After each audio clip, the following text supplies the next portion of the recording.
It's championship week. Let's talk about the Mountain West.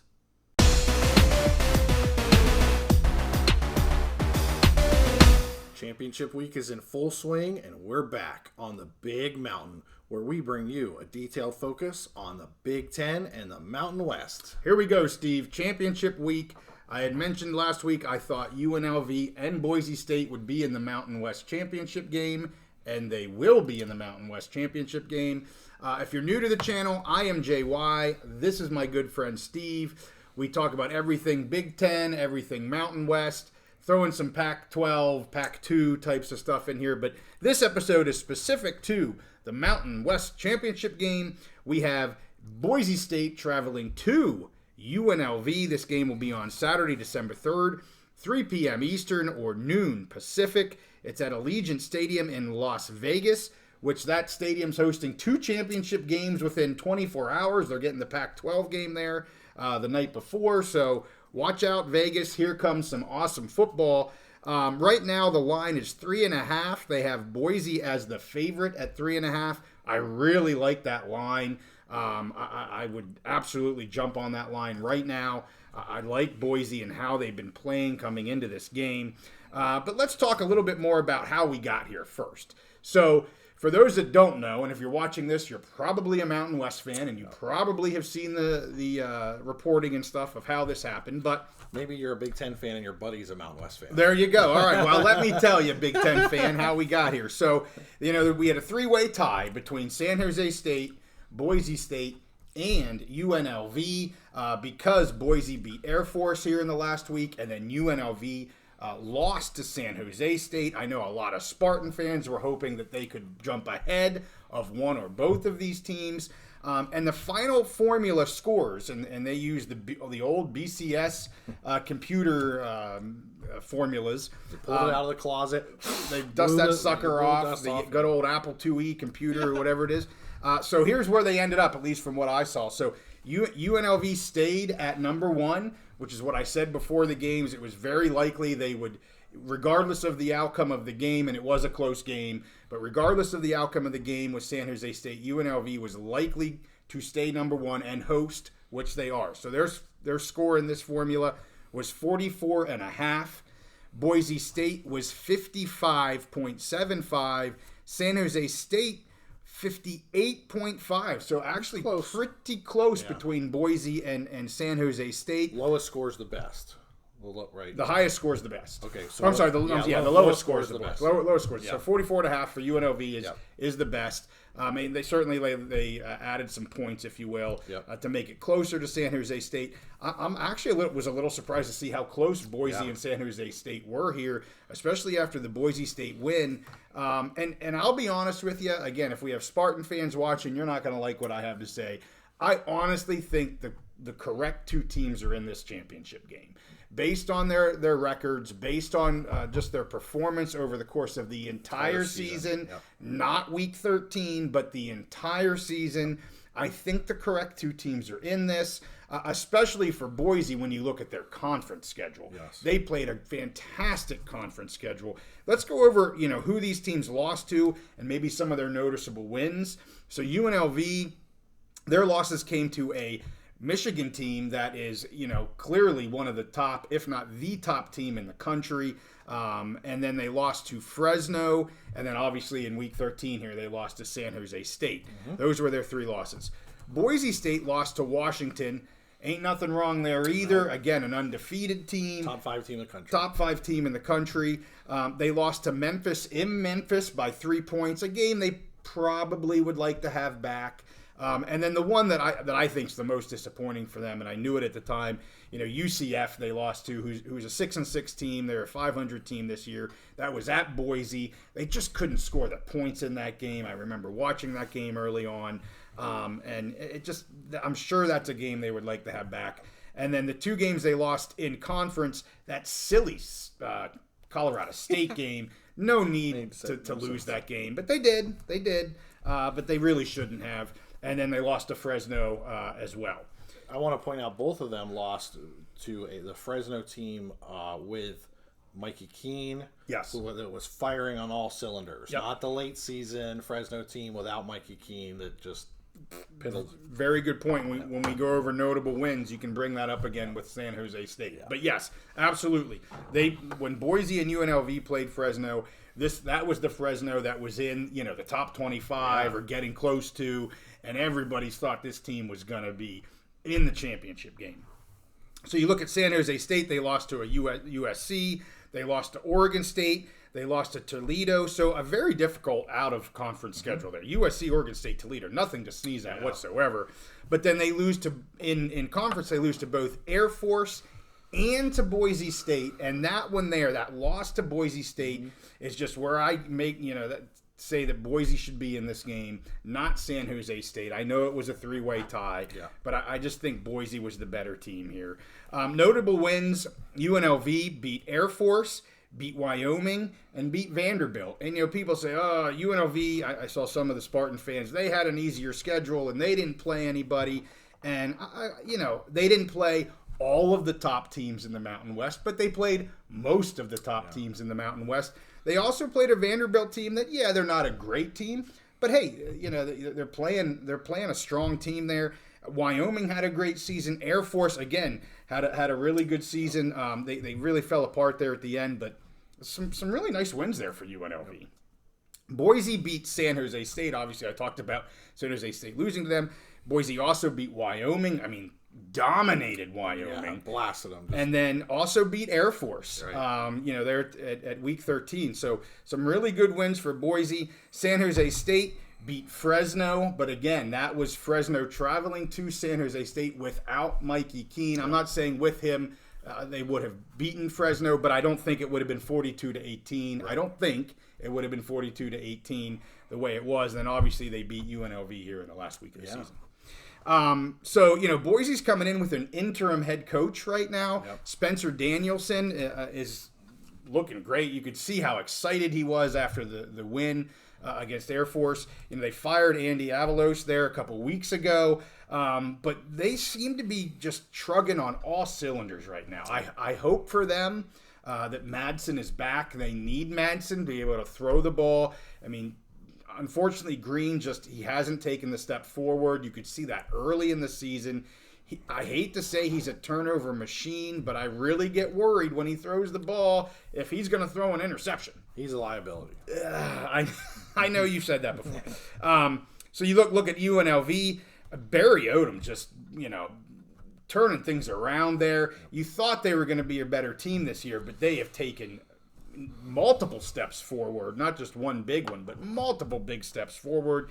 Obviously, the former head coach at Missouri. This is the first time that they have made the Mountain West Championship game, and they could be looking for their first 10-win season since 1984.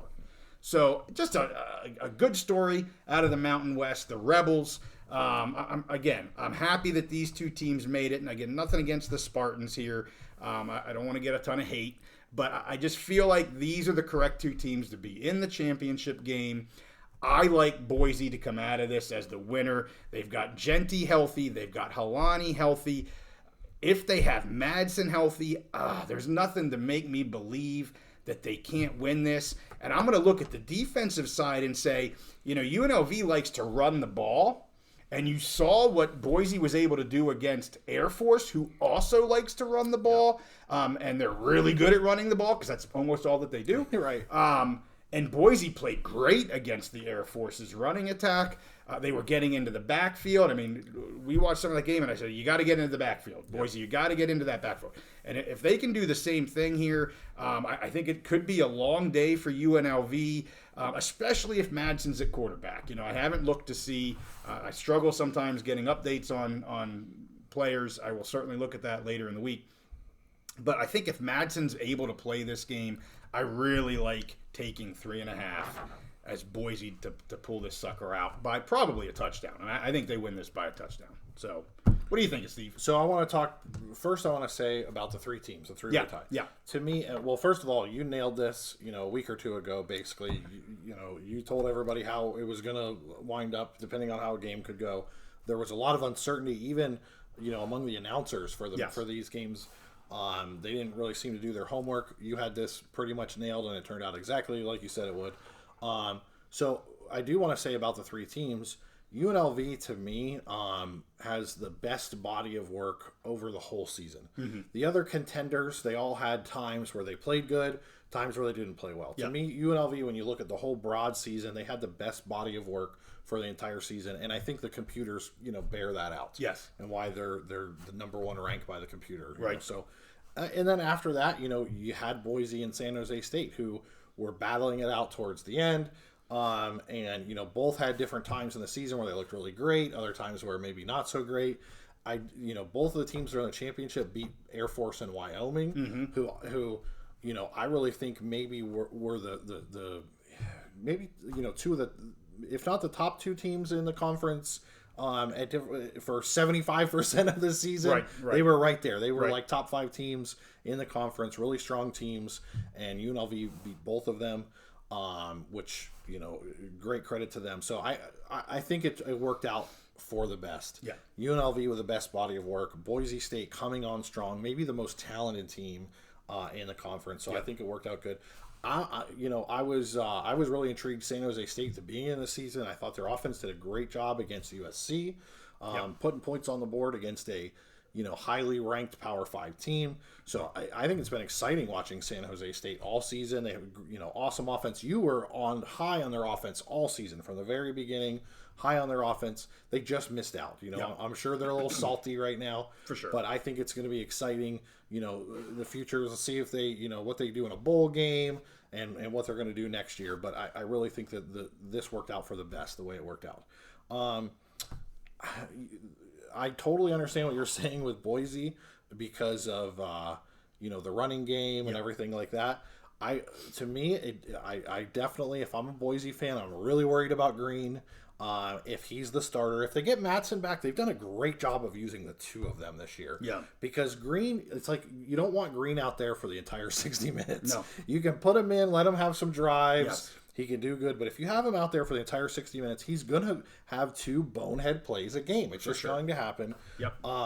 And if UNLV is able to take advantage of that, I think Maeva, and I use this word a lot with the offense, and maybe it's a little redundant, but he makes their offense dynamic. Yes, they are a running team. He can do both. They can run the ball. He can beat you with his arm and his legs. Yes.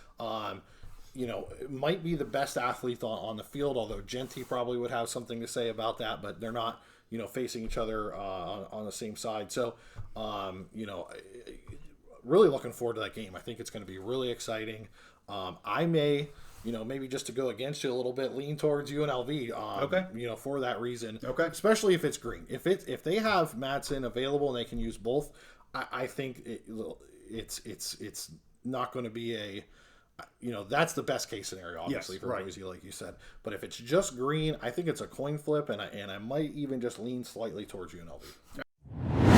And I want to get back to one thing that you mentioned about UNLV, just, the computer boiling out and spewing out that, they're the better team just over the strength of the schedule of their whole season. Right. And I completely concur with you on that. And again, the point spread for UNLV versus the other two is there. It shows that. Yes. So when you look at the other two, and I don't know how these points, I don't know what 1, 2, 3 point differential is versus a 12-point differential. I really don't know what all that means. But that being said, they're 3 points apart. Boise State, which is, I think, is a pretty close spread. Yeah. Yep. And to me, you go, okay, well, the computer's spitting out that these are equal-ish teams. Guess what? They played each other. Right. And Boise State won. So for the Spartan fans that maybe aren't too happy about it, the team that's right above you is not UNLV. They're clearly ahead of the other two teams per the computer. It's you or Boise, and Boise beat you. Yes. So, that's a little hard for me to give the Spartan fans any credit there. They're really obviously putting all of it on. We had a great end of the season. They won, I think it was 6 straight. They beat UNLV. Absolutely. And that's all great. But you got to look at to your point, you got to look over the whole course of the schedule. And it comes back to who won the Boise State and San Jose State game. Boise did. They get more, clearly they're going to get more points in the computer, and that's why they're ahead of this. And so anytime there's a 3-way tie, someone's going to be pissed off. Yeah. It's like they're the third wheel. They're going to be left out. Yep. They're going to be pissed off, and nothing we can say or anybody can say is going to make them feel any better about it. Totally agree. Just is what it is. Totally agree. I got two more things, Steve. Okay. So if you're stuck with this list long, hang on. I want to give something away. Okay. Before I do that, I have another pick that I want to make right now. Okay. We didn't do it on the rapid reaction video. I'm doing it now. You can get Troy at -6.5 versus Appy State. They are a much better team than Appy State is. Get Troy right now because it's going to move. It's going to go above 7.5. Get Troy right now if you're a betting person. Get Troy right now at -6.5. That sucker is going to move. They are a much better team than Appy State. Second thing I want to do, Steve, we've got some stickers. All right. And I want to give some stickers away to our Mountain West fans. Obviously, if you're watching this, you're probably a Mountain West fan or you're just a big Mountain fan. And we've given a couple of these away already. I want to give a couple more away. So we just released our store, our merch store. We did a video on that. If you saw it, awesome. If you didn't, go check it out. I told you on there how you can get to the merch. I told you on there how you can get a couple stickers. And we'll send these guys to you for free. I think they're like $2 or $3 on the store, but don't spend $2 or $3. Get it for free. All right. So go back there. We give you the email address. Check it out. Send us an email. We'll send out a couple stickers to the first couple people that send us an email. We need your name. We need your address, and we'll mail one out to you. All right. Awesome. Hey, we thank you for tuning in. We'll see you next time on the Big Mountain.